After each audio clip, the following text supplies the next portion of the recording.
Okay, we use VoicePad for promoting and marketing our listings, but it also is a great tool for our buyers to find out information about a property. They actually get assigned a phone number, and they can dial that phone number and enter the house number of any listed property and get information on that property. So let's look at how to input a buyer client. Now, it could be a buyer, it could just be one of our clients that's curious about staying on top of the details of a neighborhood as well. So let's go ahead and figure out how to put one of them in. Let's log into VoicePad, watch the video if you need a reminder on how to do that. And then you're going to come here to the VoicePad um, main dashboard page, and there's a tab here called My Buyers. So click on My Buyers, and it's going to give you some options where it lists out a list of buyers. You can get a buyer report, buyer registration, learn more. And here's register a new buyer. So let's go ahead and click on that. And it's going to ask me, its little screen pops up, and it's going to ask me to type in the name of my buyer client.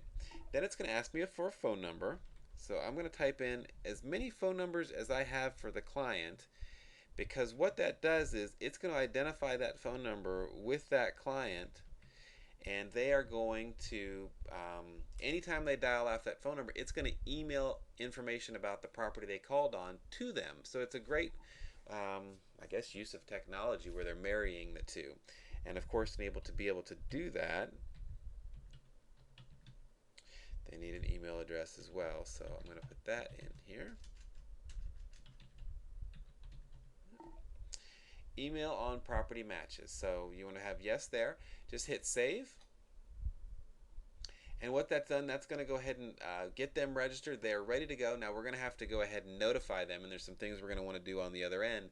But it's as easy as that to get them put into the system, and then really the big deal is to promote it to them so they know to use it, and that's where there's going to be the greatest amount of leverage. So that buyer is now, client or buyer is now in the system and ready to use it.